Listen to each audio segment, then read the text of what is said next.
ha sido bueno, nos ha guiado y que ha llegado a tiempo, hermanos, también para alabar al Señor, ¿de acuerdo? Entonces vamos a, en primer lugar, orar, por favor. Les invito a que oremos y pidamos por nuestros hermanos que están en camino también. Oremos. Señor, gracias, mi Dios. Nuevamente, gracias por tus bondades. Gracias, Señor, por tu fidelidad. Gracias, Señor, por ser quien tú eres y por permitirnos conocerte a la luz de tu palabra, mi Dios. Te agradezco, Señor, por cada una de tus bendiciones. Te agradezco, Señor, porque eres fiel y cumples, Señor, tu voluntad, tus promesas. Eres bondadoso con nosotros, Señor, y nos guías, nos guardas, nos enseñas, nos atraes a tus pies, Padre, y nos das lo que es necesario para vivir en esta tierra, Señor, de una manera que te glorifiquemos. Gracias por todo ello, Señor. Queremos, Señor, unidos, los hermanos que ya estamos aquí, darte gracias por todas estas cosas, rogar, mi Dios, por nuestros hermanos, que les tengas y les traigas con bien, Señor, que motives sus corazones, que, Señor, puedan gozarse con tu iglesia.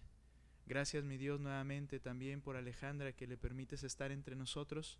Pedimos, mi Dios, que obres en ella, que le guíes, que pueda conocerte a través de tu palabra, Señor. Te rogamos y agradecemos por ella, Señor. Ponemos en tus manos este tiempo y permítenos en primer lugar, si tú nos permites de esta forma, glorificarte, alabar tu nombre en esta noche, Señor. En el nombre de Cristo Jesús. Amén. Amén. Muy bien, hermanos, vamos a cantar Cuán grande es Él. Vamos a iniciar cantando Cuán grande es Él, hermanos. ¿Listos?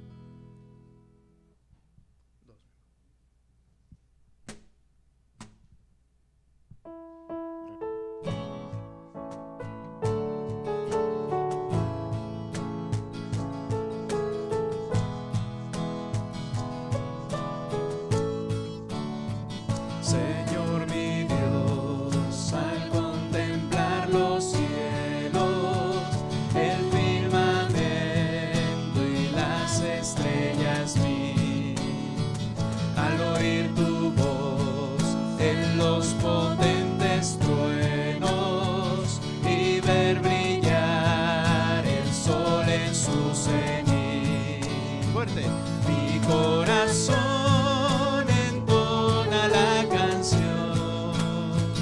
Cuán grande es Él, cuán grande es Él.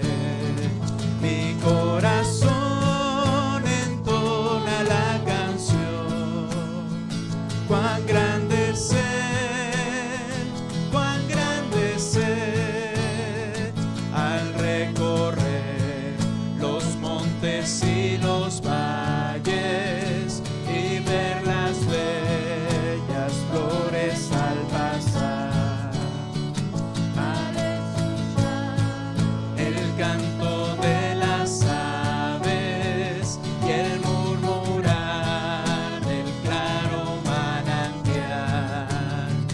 Mi corazón entona la canción. Cuán grande es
Ahora cantamos juntos cerca de ti, Señor, hermanos. Que sea una oración también al mismo tiempo. El deseo de estar en su presencia, conocerle y un día por la eternidad estar con Él, hermanos. Esa es la vida eterna. La vida eterna es que ahora hemos conocido al Dios verdadero y eterno y tenemos una comunión con Él, y al estar en comunión con Él estaremos para siempre con Él. Es la promesa de la Escritura. Vamos a cantar cerca de ti, Señor.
Gracias.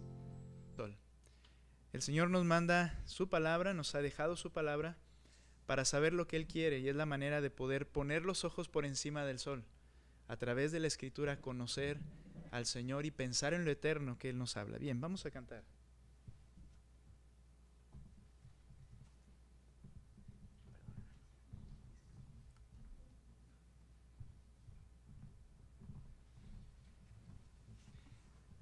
No sé, hermanos, no sé por qué pongo la guitarra hasta allá si estoy de este lado. Bueno, vamos a cantar, hermanos, por encima del sol.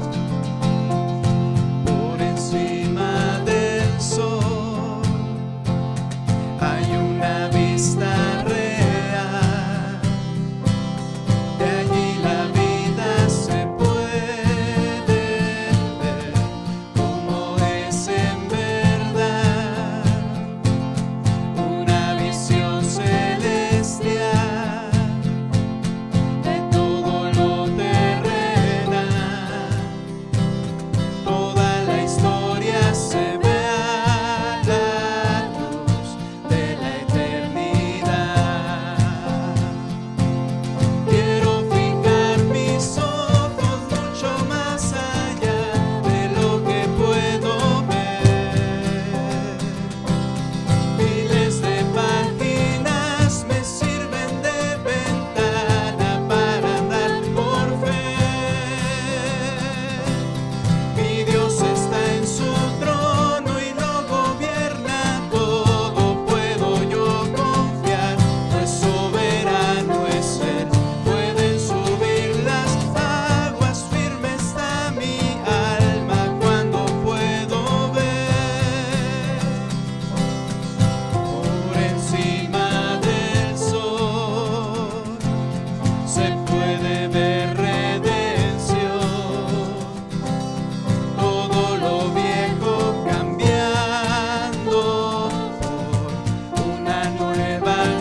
los vientos, se agiten los mares, pues no hay sufrimiento que no dé buen fruto, de vida su tiempo. Mientras yo espero, puedo pasar por el fuego, que soplen los vientos, se agiten los mares, pues no hay sufrimiento que no dé buen fruto, de vida su tiempo. Mientras yo espero, mis ojos están por encima del sol.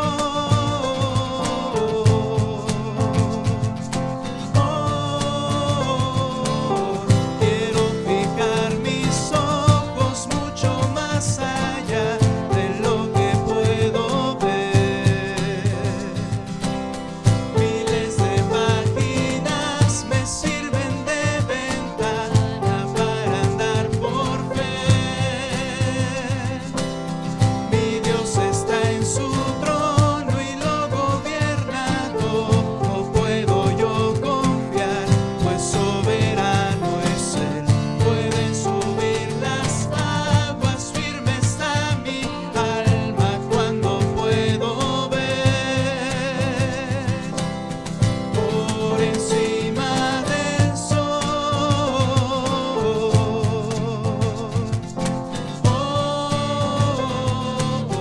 Por encima del sol.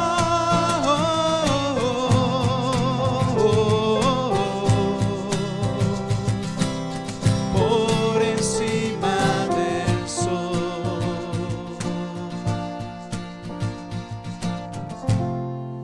Amén. Bien, hermanos, espero que todo funcione bien. ¿Cómo están, hermanos? ¿Bien? ¿Listos?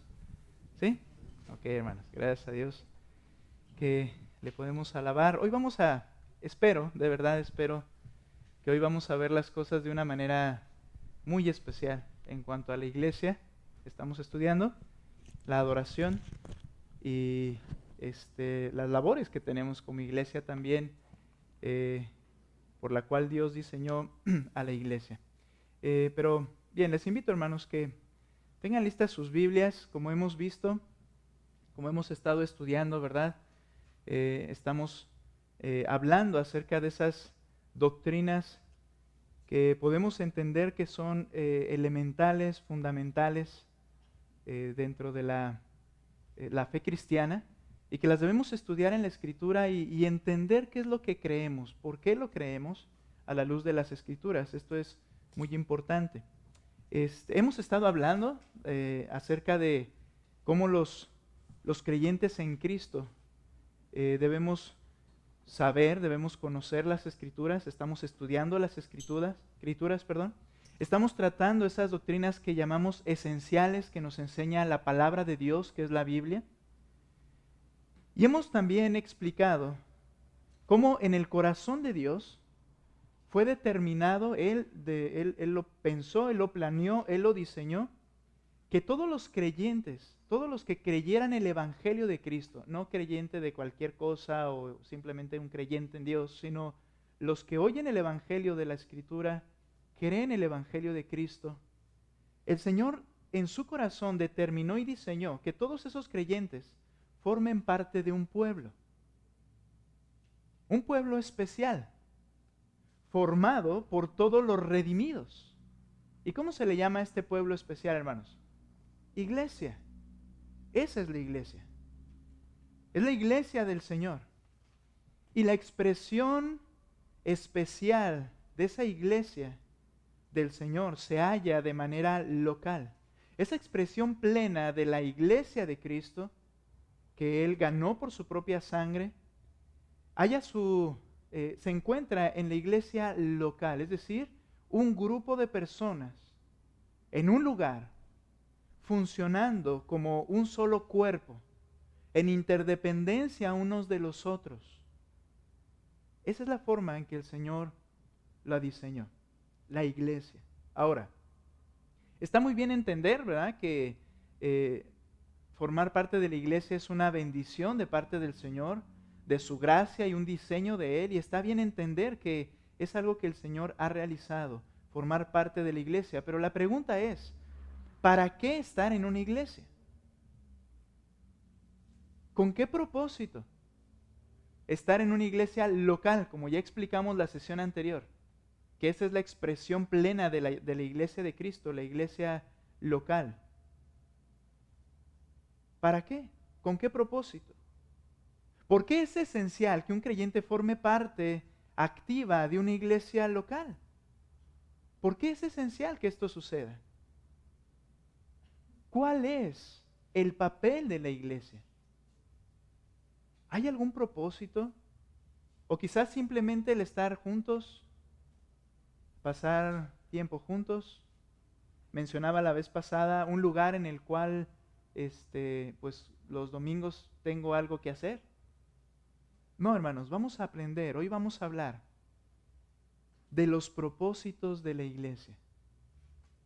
Ya hablamos de su naturaleza y cómo la diseñó el Señor y quiénes la forman.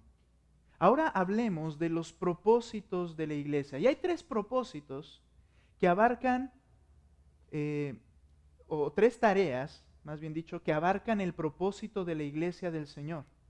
Y estas 3 tareas conducen a una iglesia sana. O dicho de otra manera, si una iglesia falla, carece en alguna de estas 3 tareas, es una iglesia que está enferma, es una iglesia que está débil y es una iglesia que tiene la tendencia a desaparecer. Entonces, hay 3 tareas o propósitos que vamos a hablar ahora de la iglesia. Bien, hablemos del primero. La tarea de la adoración a Dios. La primera tarea que vamos a tratar de la iglesia es la tarea de la adoración a Dios. Por supuesto, en esta primera tarea el enfoque es ¿hacia quién? Hacia Dios. Esta tarea se enfoca en Dios. Es algo que la iglesia debe hacer a Dios, por decirlo de alguna forma, o para Dios. La adoración. El apóstol Pablo, hablando de las bendiciones otorgadas a la iglesia, a ese grupo de redimidos por gracia, ¿verdad? Se refiere a la tarea de la adoración de la iglesia como un fin de todos los redimidos, razón por la cual Dios instituyó su iglesia. Vaya conmigo a Efesios capítulo 1, por favor, versículo 11. Note al apóstol Pablo hablando a los salvos de una iglesia en particular que estaba en la ciudad de Éfeso. Y dice Efesios capítulo 1, versículo 11. También en él hemos obtenido herencia, habiendo sido predestinados, dice el texto, según el propósito de aquel que obra todas las cosas conforme al consejo de su voluntad. Bien, cuando está hablando en Efesios, y hay diferencias, recuerde otra vez, le vuelvo a mencionar, mi intención es que pueda hacer comparación con lo que tenemos en nuestras Biblias y estas palabras que estoy leyendo ahora, no confusión, sino que vaya usted comparando el texto. Pero note que el apóstol Pablo está hablando en el capítulo 1 de la elección soberana del Señor, de la salvación, de cómo Él predestinó para propósitos que está explicando en este pasaje. ¿A quién se refiere? A los redimidos, la iglesia. Ahora, nota por favor lo que dice el versículo 12.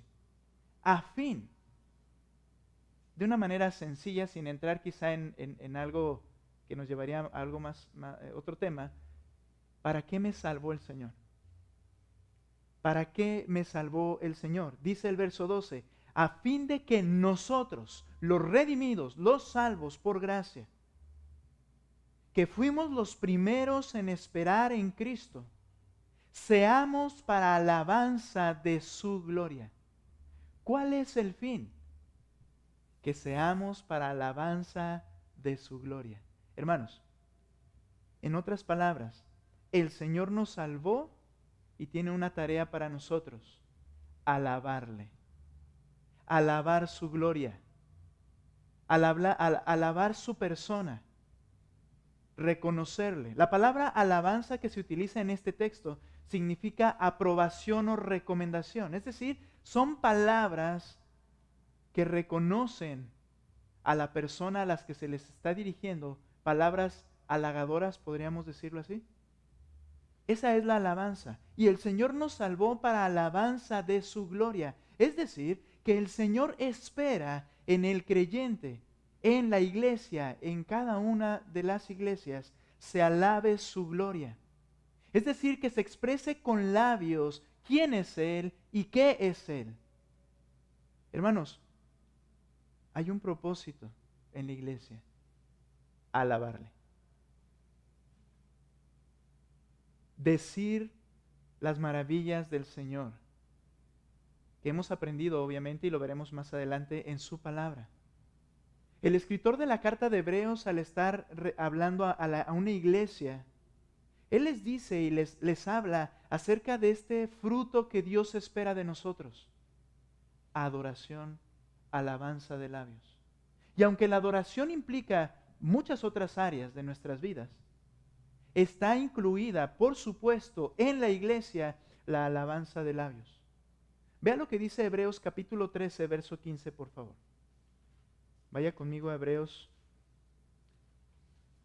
13, 15. Muy bien, les voy a pedir que hagamos algo. Lean ustedes juntos, por favor, el capítulo 13, versículo 15, y después yo voy a leer nuevamente, por favor. Hebreos 13, 15. ¿Qué dice?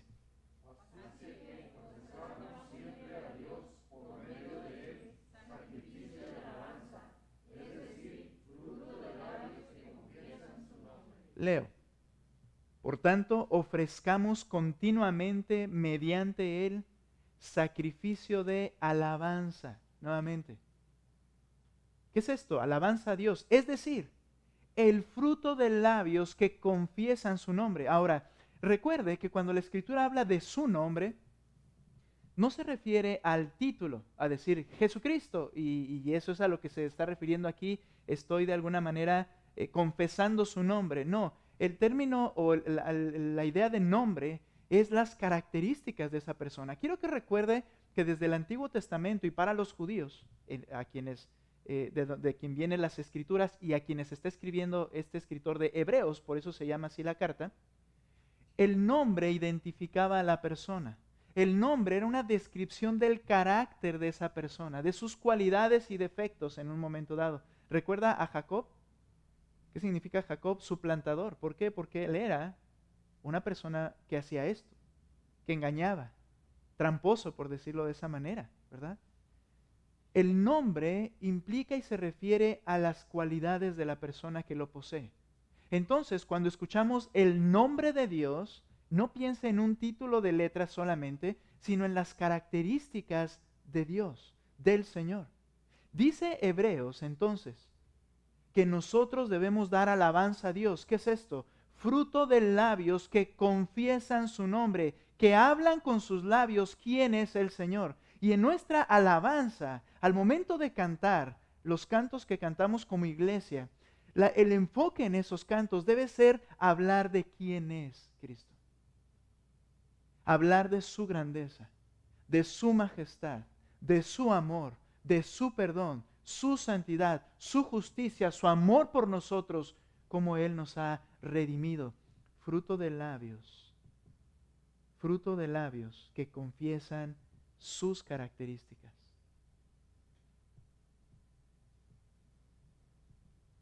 ¿Sabes? El Señor nos salvó y nos puso en esta iglesia para que le adoremos. Y de verdad, hay una razón por esto. Nadie mejor en esta tierra que la iglesia, porque son los redimidos que han experimentado el perdón y la transformación de sus corazones por el poder de Dios. Nadie más ha experimentado el amor de Dios como la iglesia. Los redimidos son los apropiados para alabarle. Son los que pueden hablar de lo que Él es y lo que hace. La iglesia. Es por ello que el Señor en Juan capítulo 4, verso 23, acompáñeme a ese texto, hablando con la mujer samaritana.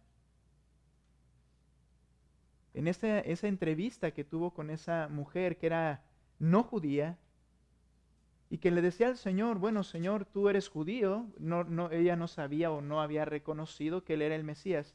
Pero le dice, tú eres judío y tú adoras en Jerusalén, pero nosotros los samaritanos adoramos en este lugar. Ellos tenían su propio monte para adorar.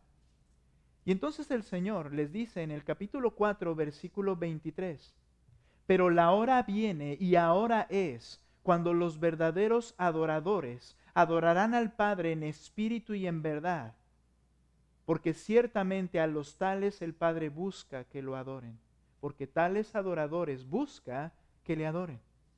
El Señor Jesucristo le dice, mira, no es un lugar el que produce la adoración.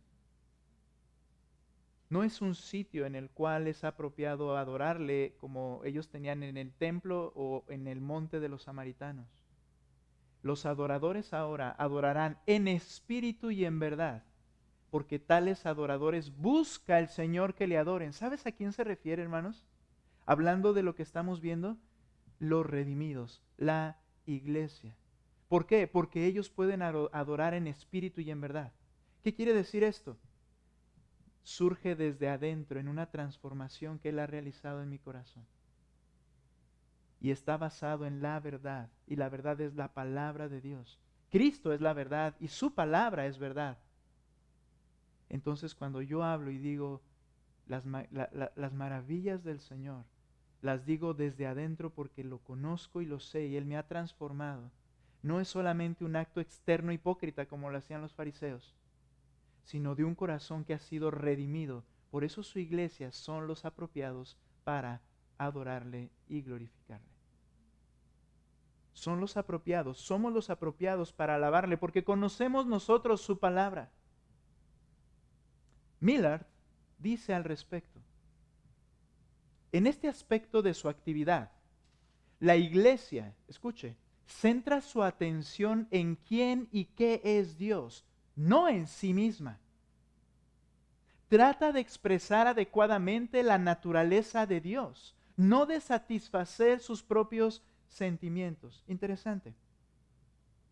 Debemos alabar en este lugar, unidos, juntos.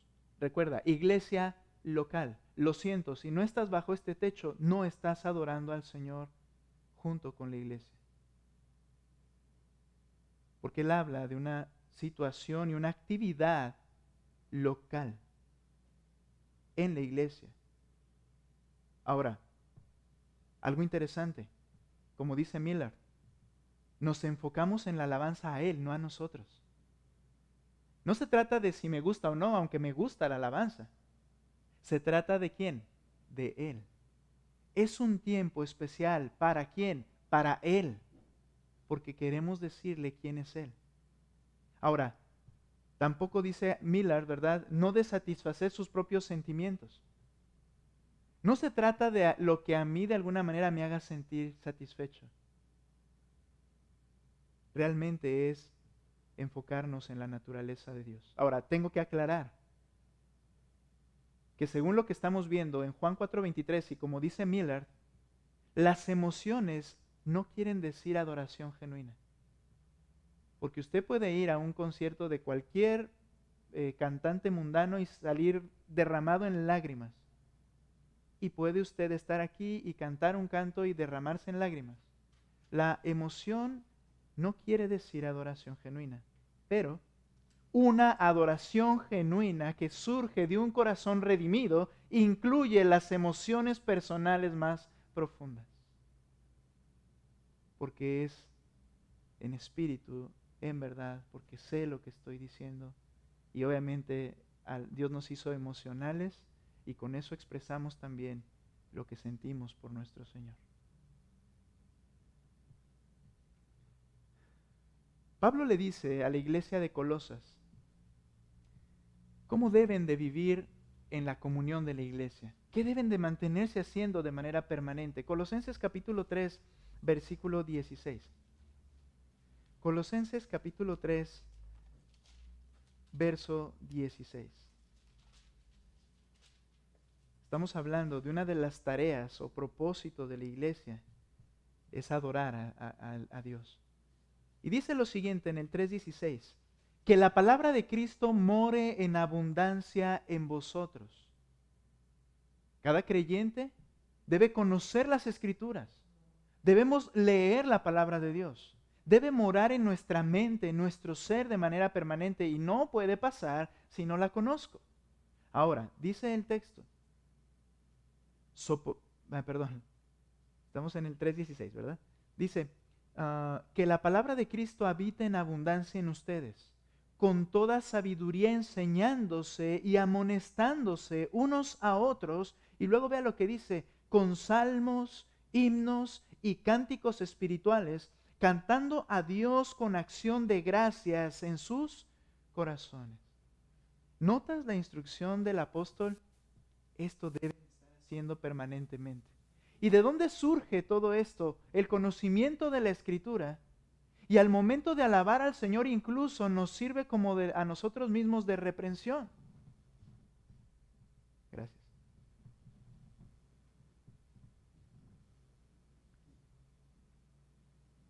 Acción de gracias. Lo que yo estoy haciendo es con un corazón agradecido al Señor. Y dice ahí que nosotros debemos de estar cantando, amonestándonos unos a otros, lo veremos un poquito más adelante, con salmos e himnos y cánticos espirituales, cantando a Dios con acción de gracias en sus corazones. Mira, hermanos, es hermoso estar en casa y es hermoso cuando estamos ahí, escuchar una alabanza, conocerla y estarla cantando.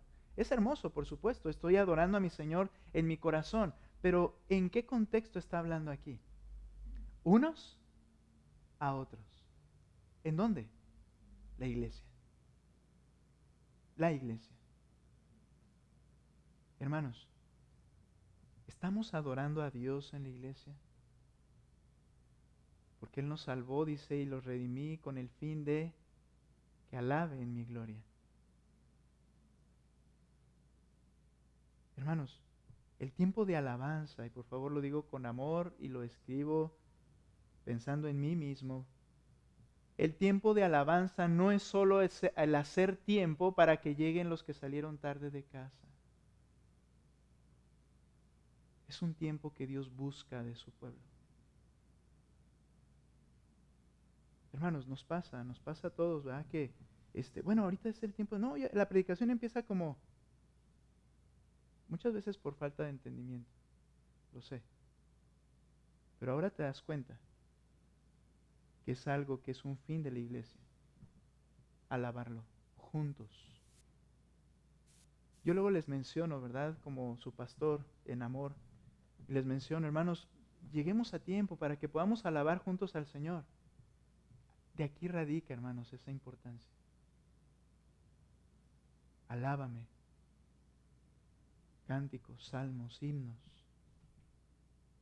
No es un tiempo, no es tampoco ni siquiera el enlace para la predicación y luego el enlace para los anuncios y el enlace, no, es un tiempo hermoso en el que damos fruto de labios a aquel que nos ha salvado.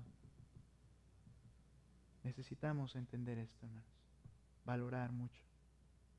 Una de las tareas, entonces, que complace a nuestro Señor es la adoración de la iglesia. La segunda tarea que quiero mencionar es la tarea de la edificación. La edificación. Esta tarea tiene como enfoque, si la primera tarea que mencionamos tenía como enfoque a Dios, la alabanza a Él, esta tarea tiene como enfoque nutrir a los creyentes, obviamente la iglesia. Tiene como enfoque nuestros hermanos ya en Cristo. Es la labor de la iglesia conducir a cada creyente a la madurez en la fe, edificarnos. Pablo, hablando de los dones dados a la iglesia, enseña que cada don otorgado, y él particularmente está hablando de dones espirituales que llegaremos ahí en este estudio de la iglesia, pero él está hablando de dones espirituales que son dados solamente a los creyentes cuando creen, no talentos naturales que todos poseemos o aprendemos en la marcha. También esos hay que ponerlos al servicio correcto de la iglesia y edificación de la iglesia. Pero ahí hablando de los dones espirituales, él habla de que cada don otorgado a la iglesia tiene un fin en particular: edificar a otro. Vaya conmigo por favor a Efesios capítulo 4, versículo 11. Dice la escritura lo siguiente, Efesios 4:11. Él dio, hablando de esos dones, Él dio a algunos el ser apóstoles, ya no hay estos fueron testigos presenciales de Cristo. A otros profetas, que anunciaban cosas que aún no estaban escritas, pero ya todo está escrito, ya no se necesitan profetas. A otros evangelistas. Esto es como el ministerio de Pablo, nosotros los llamamos misioneros. ¿Qué es un evangelista? Bueno, quiero explicar algo. Quizá los que tienen un contexto cristiano un poquito de más de tiempo pueden decir, bueno, a mí me dijeron que un evangelista es el que va de iglesia en iglesia predicando el evangelio. Pero el término evangelista aquí, hermanos, implica las personas que salían de su lugar para predicar el evangelio en otro lugar y no se movían siempre de lado a lado, sino como Pablo, predicaban y muchas veces establecían una iglesia. Es más el trabajo que nosotros llamamos aquí como misioneros, ¿no? Como el hermano Alfonso Alviso, como el hermano Ángel Ruiz, o como en su caso cuando nosotros llegamos acá y venimos a predicar el evangelio en un primer lugar, ¿no? Ahora, dice que hay evangelistas, a otros pastores y maestros dentro de la iglesia. Propósito, a fin, ¿notas? Como el de la adoración, a fin de capacitar a los santos para la obra del ministerio. Pausa. El propósito de que haya un maestro pastor en esta iglesia o que haya maestros dentro de la congregación con el don de poder enseñar en la escritura, el propósito, hermanos, dice aquí, es preparar, edificar el cuerpo de Cristo, dice, a fin de capacitar a los santos para la obra del ministerio. Es decir, que de ustedes, hermanos, se preparen para hacer lo que como iglesia tenemos que hacer. Y no es sentarse en un lugar. Al enseñar el maestro, entonces el alumno, por decirlo así, el creyente que está aprendiendo, entiende que tiene algo que hacer y lo hace. Los preparas para la obra del servicio al Señor. Entonces, son preparadas esas personas para hacer la obra del Señor, el servicio del Señor.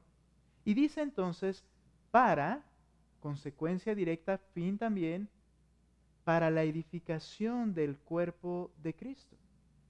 Hasta que todos lleguemos a la unidad de la fe y del pleno conocimiento del Hijo de Dios, a la condición de un hombre maduro, perfecto, a la medida de la estatura de la plenitud de Cristo. Hermanos, la idea, el propósito, hermanos, es que seamos conducidos a la madurez de la fe. Todos los dones que el Señor pone en la iglesia son para edificar a la iglesia, madurar, parecernos cada vez más al hombre perfecto, pero también el hombre normal. Hablando un poquito de eso con mi esposa, les menciono esto que aprendí también y se los comparto de esa manera. Hay algunas ciencias que estudian a los hombres para identificar, creo que lo mencioné en alguna ocasión ya, para identificar o para hacer un panorama de lo que es normal y de lo que es anormal. Una de ellas es la psicología. Estudian el comportamiento del hombre para ver los patrones normales de los no normales. Pero ¿cuál es el problema? ¿Qué es el objeto de estudio? ¿Qué están estudiando? Están estudiando a una raza caída en pecado. Entonces al estudiarla ellos dicen, pues lo normal es esto. Pero realmente ninguno de nosotros somos normales ya. El pecado nos corrompió desde que nacimos. No somos normales. Por eso vino Cristo. Porque Cristo vino a enseñar lo que es un hombre normal. Adán y Eva fueron normales, pero cuando entró el pecado, todo eso se echó a perder. Y vino Cristo para mostrar lo que es y debe ser un hombre normal. Por eso debemos nosotros mirar al normal que es Cristo y el creyente ir siendo transformado a la imagen de Cristo. ¿Y dónde queda la psicología? En un objeto, en el estudio de un objeto corrupto. Ahora, el punto aquí que quería mencionar esto, hermanos, es que es por eso que necesitamos ir edificándonos a ser transformados a la imagen de Cristo. Las características de Él son las que debemos de comenzar a adquirir mediante la madurez y edificación, y jamás terminaremos porque seguiremos siendo pecadores hasta el final. Pero el día que el Señor nos lleva, somos transformados a la imagen del que nos salvó. Qué hermoso. Seremos normales algún día, los que hemos creído en Cristo. Muy bien, ahora, hay algunos medios de edificación que quiero mencionar. Medios de edificación. El primero que menciono, un medio para edificarnos como iglesia, la comunión de los unos con los otros. Primera Tesalonicenses capítulo 5, verso 9 al 11.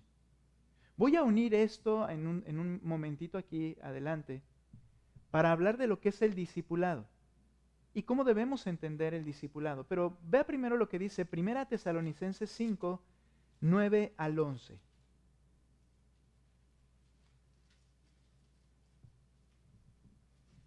Porque no nos ha destinado Dios para ira. Perdón, déjenme ver si estoy bien. ¿Sí? Sí. Háganme un favor, léanlo ustedes y luego se los leo yo. ¿Listos? Adelante. ¿Qué dice?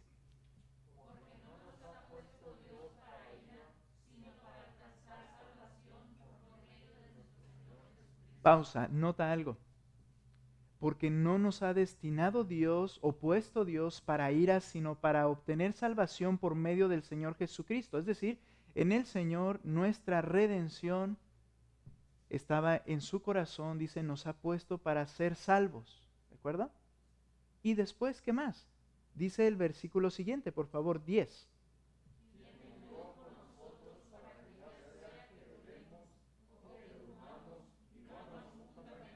11.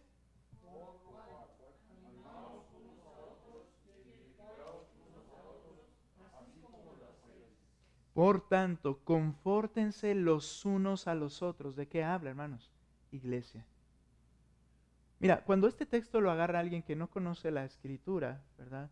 O que tiene una idea universal de salvación por obras, ellos ven los unos a los otros, inmediatamente piensa, sí, pues el mundo y los unos a los otros hay que ayudarnos y amarnos unos a otros. De hecho, así lo menciona, ¿no? Que hay que amarnos unos a otros. En la Escritura, cuando habla de esto, habla de la iglesia del Señor. Está hablando de los redimidos. Los unos y los otros que se ayudan, que se aman, que se cuidan, que están unidos, que se exhortan y hasta se disciplinan, se refiere a la iglesia. Y nota lo hermoso. Dice, unos a los otros y edifíquense el uno al otro tal como lo están haciendo. Una manera, hermanos, y un medio para edificación es la comunión de los hermanos. Hermanos, hay algo que me preocupa, se lo tengo que decir. Que no se conocen. No se conocen. Yo tengo el privilegio de tener el contacto con cada uno de una manera distinta. Y con algunos me falta más y quiero hacerlo más. Pero he percibido en nuestros cultos, no los estoy regañando, los estoy exhortando, que saludan y hablan con las mismas personas siempre. Y algunos con nadie. Y termina nuestra reunión y cada quien para su casa, porque aquí se rompió una taza. Dice el Señor, edifíquense unos a los otros. ¿Cómo lo edificas? Extendiéndole la mano y saludándole, ni siquiera así. Requieres conocerle. Requieres tener un trato. Requieres platicar con Él. Requieres aprender con Él. Requieres venir y cuando está la clase en la que puedes participar, las predicaciones no es el caso, pero cuando son las clases que tenemos, poder convivir y comentar lo que nos está pasando. ¿Qué otra forma crees que puedas edificar a alguien si no es por una comunión? Y es aquí donde parte el discipulado. Que la Escritura dice, haced discípulos, seguidores de Cristo. ¿Sabes qué implica? Una relación de amor de comunión, de tener todas las cosas en común como la primera iglesia. Oraba nuestro hermano Manuel hace un momento acerca de que podamos ser generosos, que podamos ser compasivos, amorosos con nuestros hermanos y los que tienen necesidad.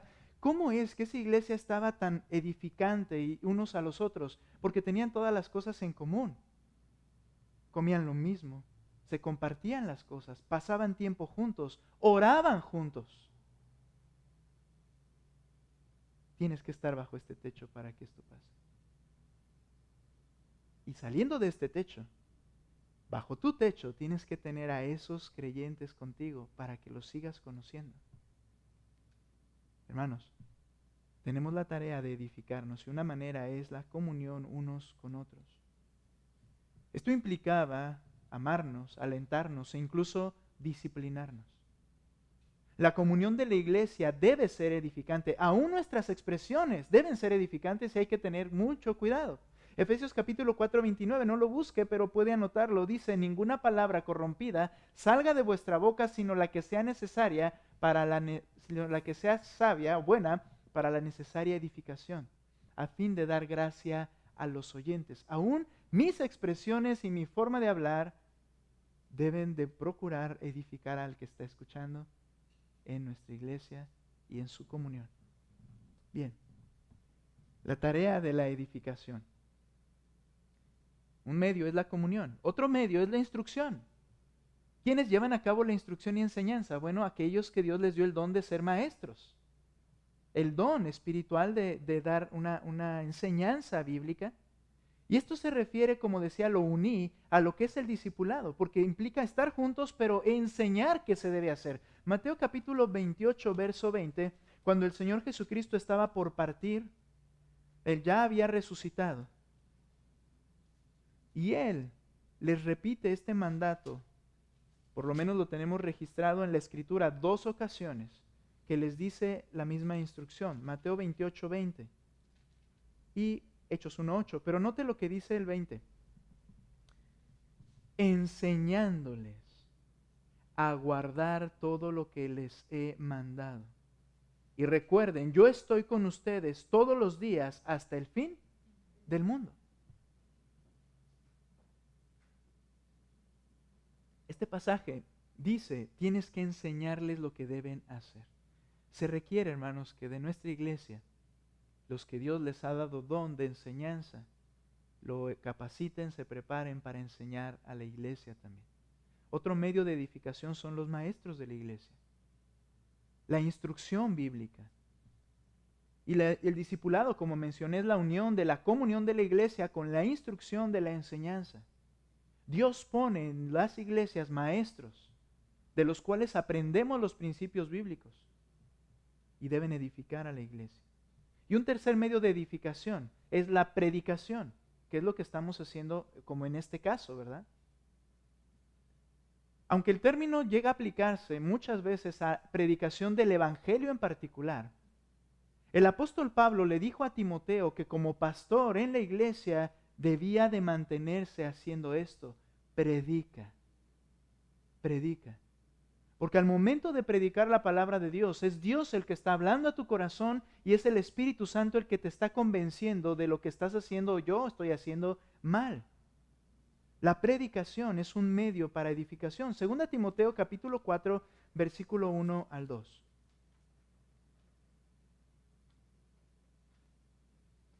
Muy bien, dice ahí la palabra de Dios. Segunda Timoteo capítulo 4, versículo 1 y 2.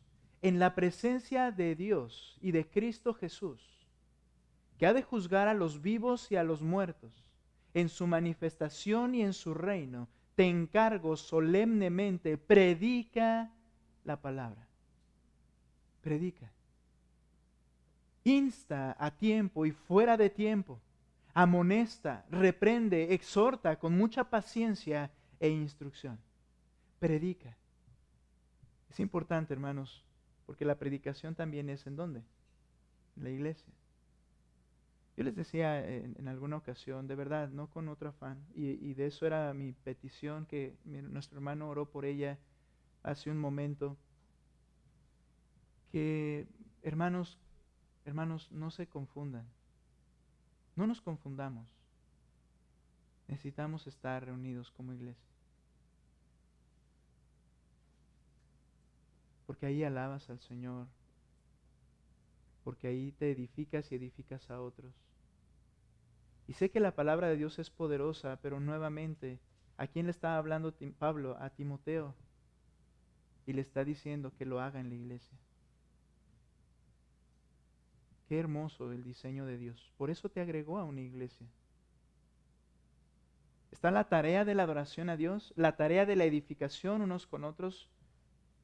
Y creo que no voy a continuar mucho, pero lo voy a mencionar y lo concluiré la próxima semana, porque es importante hablar de esto.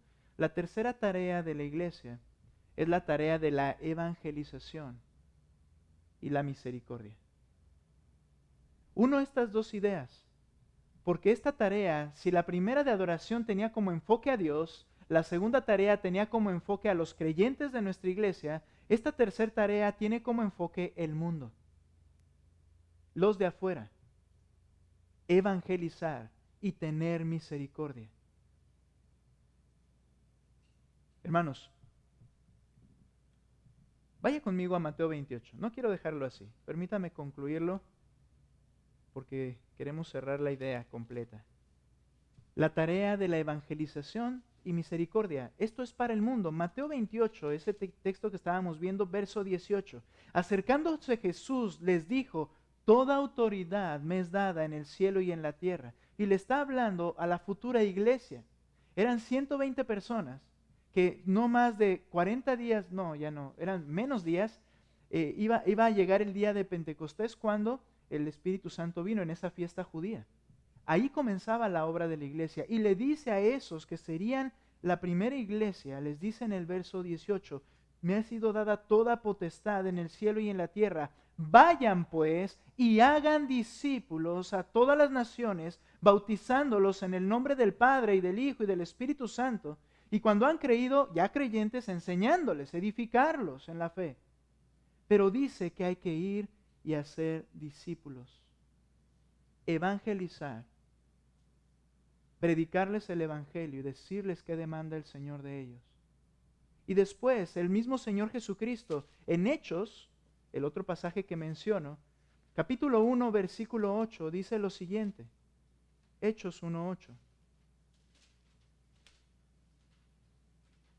Lo sé de memoria en la versión que usted tiene ahí en su mano, pero le quiero leer lo que tenemos aquí. Pero recibirán poder cuando el Espíritu Santo venga sobre ustedes y serán mis testigos en Jerusalén, en toda Judea, en Samaria y hasta los confines de la tierra. El Señor habla de que tenemos que tener una esfera esferas de expansión del Evangelio. Ellos estaban en Jerusalén. Ahí fue donde todo se llevó a cabo en el momento que el Señor ascendió. Ellos se quedan, regresan a Jerusalén, era la fiesta de la Pascua, estaban esperando al Espíritu Santo, sucede ahí, y entonces en Jerusalén es donde predican. Me vas a ser testigo. ¿Qué predicaron? El Evangelio. Y luego dice, y de Jerusalén, toda Judea, que eran las regiones contiguas a Jerusalén. Y luego Samaria, que eran sus enemigos y a quien nadie quiere ir para allá. También vas a ir ahí y después a toda la tierra. Hermanos, tenemos la labor de evangelizar, compartir el Evangelio. Y hermanos, nuestra esfera tiene que estar con esa idea. Debemos nosotros compartir el Evangelio en primer lugar a los que están en mi propio hogar, los que están en mi cercanía, mis vecinos, amigos, familiares, e ir más allá. La iglesia debe hacer eso. Cada creyente debe evangelizar en su hogar y a sus seres queridos y a quienes trabajan con ellos. ¿Sabes? A veces nos detiene evangelizar a las personas.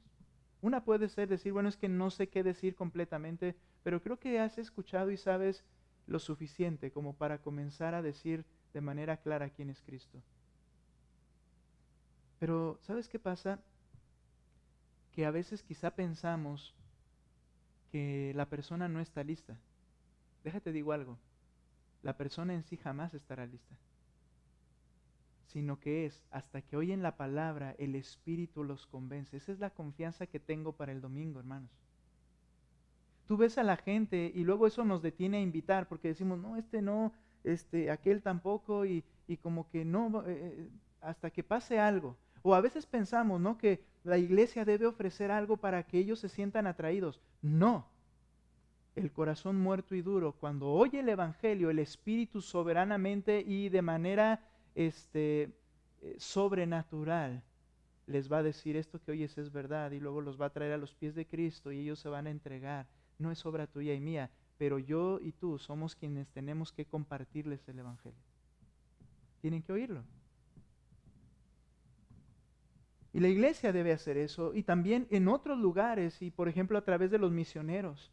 La iglesia debe de extender su visión para que otros prediquen el Evangelio, o debemos después sembrar iglesias de gente que sale de aquí en otros lugares, no en el mismo lugar. No es, vamos a abrir una iglesia en la colonia que está aquí a 3 kilómetros y ahí va a haber un pastor y una iglesia. Yo creo que esa no es la idea. La idea es ir más allá donde no hay. Porque de ahí pueden venir aquí. Debemos nosotros, hermanos, tenemos la labor de evangelizar. Y cuando me refiero a misericordia, implica manifestar la bondad del Señor como Él nos lo mostró. La iglesia del Señor en su ministerio para con el mundo debe predicar el Evangelio, pero debe manifestar, modelar el amor de Cristo. ¿Qué dijo el Señor Jesucristo? Terminamos. Lucas 6:35, por favor. Dice lo siguiente. Antes bien, amen a sus enemigos y hagan bien y presten, no a los hermanos. Nota que está hablando aquí fuera de la comunión con un creyente. Y presten, no esperando nada a cambio, y su recompensa será grande, y serán hijos del Altísimo. No que te ganes la salvación, sino es como cuando un padre dice, oye, eres exactito igualmente a tu papá. Cuando nosotros manifestamos la bondad, como Dios manifiesta bondad aún con los que lo odian, dice para que te parezcas a tu Padre, como decirlo así. Porque Él es bondadoso para con los ingratos y perversos. Sean ustedes misericordiosos, así como su Padre es misericordioso. Hermanos, la iglesia del Señor debe de mantener un testimonio y un ministerio de misericordia. Debemos ser generosos, hermanos, con los que no quieren nada con el Señor. Y no para que vengan a la iglesia, no es el propósito, es para que ellos vean quién es nuestro Padre. A veces somos generosos con los que conocemos. Aquí habla de enemigos, porque tu Padre así lo hace. En ese ministerio al mundo es predicarles el Evangelio y ser bondadosos y generosos con el mundo. Hermanos, el Señor diseñó la iglesia, pero ¿para qué? 3 tareas. Adora a Dios, edifiquémonos unos a otros, prediquemos el Evangelio y mostremos la misericordia en este mundo. Por eso estamos en una iglesia. Vamos a terminar orando. Señor, te agradezco por esta oportunidad. Mi Dios, toca en nuestros corazones. Que entendamos el valor profundo que tú has dado a tu iglesia. Mi Dios, nos necesitamos. Necesitamos a los que faltan. Necesitamos que estén presentes, Padre. Necesitamos nosotros estar presentes. Yo necesito, mi Dios, tener una relación con ellos más profunda. Ayúdame a hacerlo. Perdóname, Padre. Yo necesito que ellos sepan que estoy ahí. Pero yo necesito de ellos también. Tú nos has puesto en un lugar en el que somos interdependientes, que es tu iglesia. Ayúdanos, mi Dios, porque queremos cumplir esta tarea. Porque si alguna de estas tareas le damos un énfasis inapropiado o la olvidamos, seremos una iglesia débil, que languidece y que no te da honra y gloria con lo que hace. Te alabamos, mi Dios. Ruego sabiduría para llevar a cabo esta tarea en nuestra iglesia. Motiva nuestros corazones, Padre. Y te lo rogamos todo esto en el nombre de nuestro Salvador, Cristo Jesús. Amén.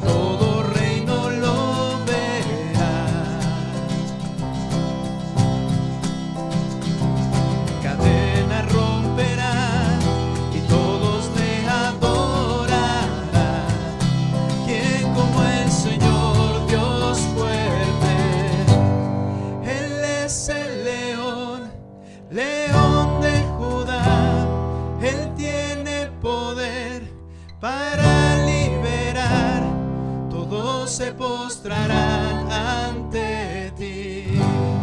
Él es el Cordero, Cordero inmolado, su sangre en la cruz borró mi pecado, todos se postrarán ante el Cordero y el León, todos se postrarán ante ti.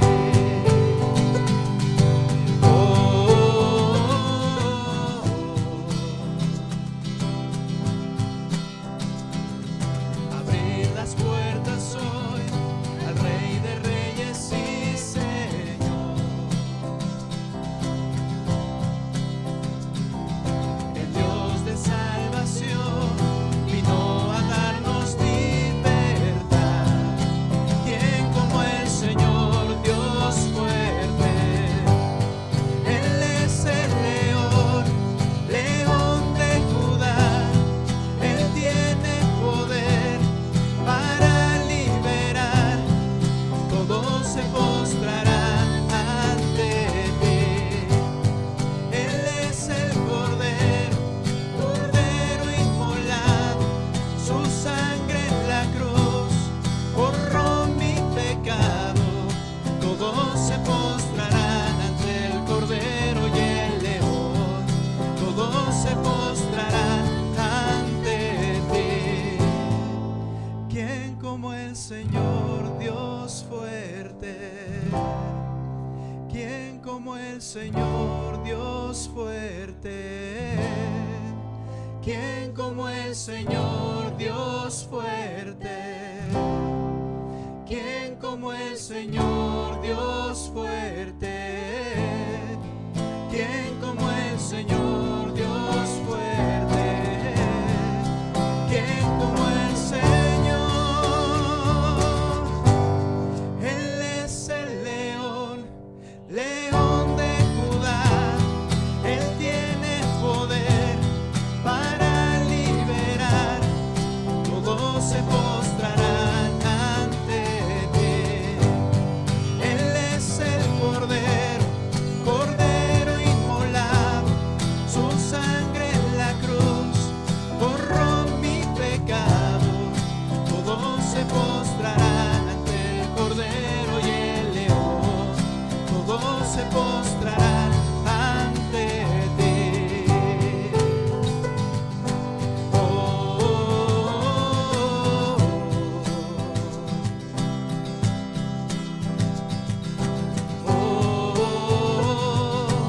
oh,